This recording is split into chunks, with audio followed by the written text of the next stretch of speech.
जी, असम में चुनाव के समय पर पवन खेड़ा ने प्रेस कॉन्फ्रेंस करके हिमंता बिस्वा शर्मा पर निजी आरोप लगाए थे। मैं इस सवाल पर आऊंगी, लेकिन हमारे पास कुछ विजुअल्स इस वक्त आ रहे हैं। ममता बनर्जी की जो गाड़ी है वो यहाँ से गुजर रही है, हमें बताया जा रहा है। और पूरा देखिए, इस वक्त भवानीपुर की तस्वीरें और काउंटिंग सेंटर पर अभी पहुंच रही है ममता बनर्जी। और भवानीपुर पे देखिए नजरें लगी हुई, क्योंकि अब जो मार्जिन है वो मार्जिन कम हो रहा है शुभेंदु अधिकारी और ममता बनर्जी के बीच में। इसलिए अब देखिए यहाँ पर काउंटिंग सेंटर पर ममता बनर्जी का जाना एक महत्वपूर्ण तस्वीर तो है ही आज के दिन की। क्योंकि अब यहाँ पर क्या होता है, क्योंकि देखिए टीएमसी जिस तरह से पीछे रह गई है, बीजेपी 193 सीटों पर आगे चल रही है, उस लिहाज से भवानीपुर परसेप्शन के लिहाज से बहुत इंपॉर्टेंट सीट है। कहीं नंदीग्राम वाला इतिहास नहीं आ जाएगा। ममता बनर्जी का जो बयान आया था उसमें उन्होंने कहा था कि काउंटिंग सेंटर ना छोड़े कार्यकर्ता, डटे रहे वहां पर, एक एक वोट कीमती है। तो जब भवानीपुर में 7वें राउंड के बाद 8वें राउंड में अंतर जीत का गिर के 7000 आ गया है, तो निश्चित रूप से जो बात वो अपने कार्यकर्ताओं से अपील कर रहे हैं उसको एक नेता के तौर पर उनको खुद उसका पालन करना ही होगा। और इसलिए शायद भवानीपुर पहुंच रही बेचैनी भी जरूर दिखाता है ये कि आप जिस सीट से लड़ रहे हैं वहां पर मामला टाइट होता जा रहा है। इसको अगर हम बीते चुनाव से इसका कंपैरिजन करें तो ये भी आप देखिए कि बीते चुनाव में टीएमसी ने शानदार जीत दर्ज की। बेशक ममता बनर्जी अपनी सीट हार गई, लेकिन वो जीत इतनी बड़ी थी कि उसमें ममता की हार छोटी पड़ गई, क्योंकि लीडरशिप तो उन्हीं की थी। फिर उपचुनाव में उन्होंने जीत दर्ज की और वो फिर सदन में पहुंची। लेकिन आज का दिन जो है वो महत्वपूर्ण हो जाता है कि एक तरफ तो टीएमसी पिछड़ गई है और उस पर अगर ममता भी अपनी सीट हार जाती है तो ये इंप्रेशन जो है। मनोरंजन भारती जुड़ गए हमारे साथ, भवानीपुर सीट पर हैं और शायद संभवतः ऐसी काफिले का हिस्सा हैं। बाबा, ममता बनर्जी पहुंची हैं भवानीपुर काउंटिंग सेंटर पर, निश्चित रूप से बेचैनी भी होगी। जीत का अंतर, जो अंतर है मार्जिन है, अभी जीत का अंतर तो नहीं लेकिन जो मार्जिन है वो भी कम हो रहा है। मैं सीक्वेंस ऑफ इवेंट आपको बता देता हूं। देखिए, एक समय में ममता बनर्जी जो है 15,000 से आगे चल रही थी, फिर 9,000 हुआ और जैसे जैसे राउंड बढ़ते गए तो वो 7,000 पर आ गया। उसी बीच होता क्या है कि शुभेंदु अधिकारी जो है अब से करीब करीब 40 मिनट पहले यहाँ आए हैं और वो अंदर ही हैं। उसके बाद क्या हुआ, कुछ एजेंटों का निकलना जारी शुरू हो गया। कुछ जो है पॉलिटिकल पार्टी के एजेंटों से हमारी बात हुई, जिसमें कि वो कांग्रेस पार्टी के एजेंट थे। उन लोगों ने कहा कि वो जो है वो उनको दिक्कत हो रही है। आप देख सकते हैं, सीधा देखिए, ममता बनर्जी अकेले एक गाड़ी में काउंटिंग सेंटर पहुंची हैं। अभी तक हम कह सकते हैं कि Mamata Banerjee chief minister of West Bengal वो आ चुकी हैं और अंदर जो है शुभेंदु अधिकारी मौजूद हैं।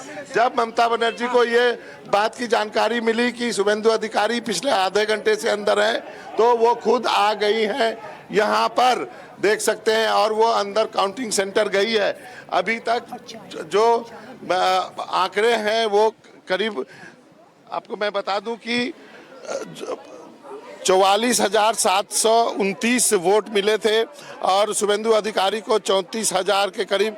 तो और ये जो आंकड़ा था वो लगातार कम होते जा रहा है और यही वजह से जो है कि ममता बनर्जी खुद यहाँ पहुँची है। अब यहाँ पर जो है आप शो डाउन होने की उम्मीद आप कर सकते हैं, जिस ढंग से यहाँ पर जो है दोनों नेता अंदर हैं। अब क्या स्थिति बनती है ये मैं आपको अंदर की जानकारी नहीं दे सकता हूँ। यहाँ गर्मा गर्मी भी चल रही है मीडिया और यहाँ पे जो सुरक्षा कर्मी है उनके बीच। लेकिन ये सुबह से इस बात का अंदाजा लगाया जा रहा था कि कम से कम दिन में एक मौका तो आएगा जब ये दोनों आएंगे। और अब जब से ये खबर आई है कि शुभेंदु अधिकारी अंदर है और कुछ एजेंट्स यहाँ से चले गए, तृणमूल का भी एक एजेंट चला गया और वो चुपचाप यहाँ से निकल गया। उसके पहले हमने बात की, कांग्रेस पार्टी के जो एजेंट थे, काउंटिंग एजेंट, वो भी छोड़ के चले गए। उसके बाद ममता बनर्जी यहाँ पहुँची है। तो आप समझ सकते हैं कि स्थिति जो है यहाँ पर भवानीपुर में काफ़ी जो है नाजुक बन गई है। आपके गली की हालत भी किसी पॉलिटिकल पार्टी के बड़े नेता जैसी हो गई है जो चुनाव प्रचार में अपनी पूरी ताकत झोंक देता है। आपने भी रिपोर्टिंग में पूरी ताकत झोंक रखी है, लगभग 1 महीना आपको होने वाला है और लेकिन आपने मैदान नहीं छोड़ा, टीएमसी के एजेंट ने मैदान छोड़ दिया है। मैं तो नौकरी करना है भाई, तो मैं तो करूंगा। और मुझे सभी पूरे देश भर में जहां भी इलेक्शन होता है मुझे सबसे प्यारा यही लगता है। चाहे बिहार में तो 40 दिन रुका था, यहाँ पर मेरा आज जो है वो पूरे 30 दिन हो गए हैं, 4 तारीख को देख रहे हैं कैसे धक्का उक्का भी मार के जाता है, लैंग्वेज नहीं समझ में आता है, फिर भी देखता है आप जाइए ये नहीं बाबा, आपके पास अंदर से खबर आ जाएगी क्योंकि शुभेंदु अधिकारी भी अंदर है, ममता बनर्जी भी अंदर है और दोनों लोग एक साथ एक दल में रहे हैं और पिछले 5 साल से एक दूसरे के कट्टर राइवल हैं, एक दूसरे के कट्टर प्रतिद्वंदी हैं और दोनों एक बार फिर से देखिए अभी दिन में जब कर दे रहे हैं। देखिए जब दिन में शुभेंदु अधिकारी आए थे तो मेरी उनसे बातचीत हुई थी, तो उन्होंने कहा था कि हम 180 क्रॉस करने वाले हैं और हम जो है सरकार बनाने जा रहे हैं। उन्होंने कहा था, एक संख्या बताई थी कि 46 और 48% वोट जो है हमें मिलेंगे, टीएमसी हार रही है। मैंने उनसे पूछा था कि आप क्या मैं अगले भावी मुख्यमंत्री से बात कर रहा हूँ। उन्होंने कहा नहीं पार्टी ये तय करेगी। ही वॉज वेरी मतलब बहुत खुश थे।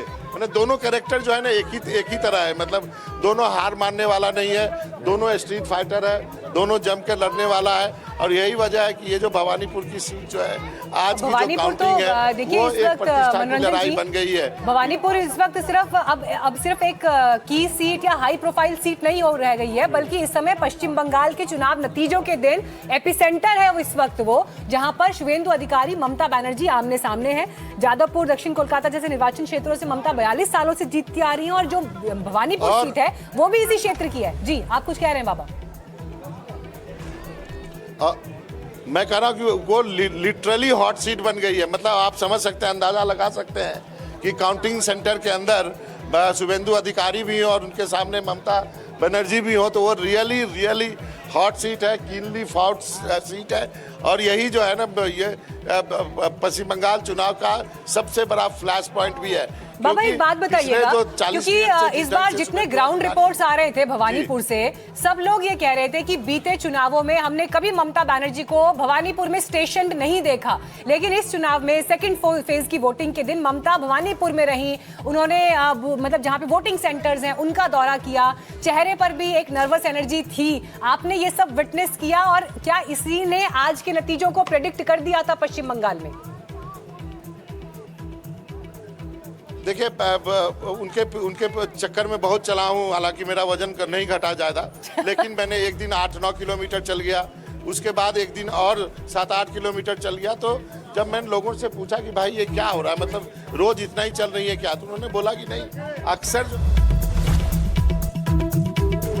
बाबा इस वक्त की जो बड़ी खबर है जो आपके जरिए हम तक पहुंची है, सखावत काउंटिंग सेंटर पहुंच चुकी है ममता बनर्जी। शुभेंदु अधिकारी वहां पहले से मौजूद हैं। हमारे सहयोगी मनोरंजन भारती ग्राउंड जीरो पर इसी काउंटिंग सेंटर के बाहर है। उन्होंने बताया कि थोड़ी देर पहले टीएमसी के एजेंट ने ये काउंटिंग सेंटर छोड़ दिया था। उसके पहले ममता बनर्जी ने लगातार अपील की अपने कार्यकर्ताओं से कि काउंटिंग सेंटर पर डटे रहें और किसी से भी डरने की जरूरत नहीं है। इसके बाद ममता बनर्जी खुद भवानीपुर के इस काउंटिंग सेंटर पर पहुंची हैं। 8वें राउंड के बाद उनकी लीड घटकर अब 7000 रह गई है। और देखिए ड्रामा शुरू हो गया है। शुभेंदु ममता काउंटिंग सेंटर पहुंच चुके हैं। High voltage drama counting centre के बाहर, भवानीपुर के सखावत इस हाई स्कूल के बाहर, यहाँ पर जबरदस्त भीड़ है। हमारे सहयोगी मनोरंजन भारती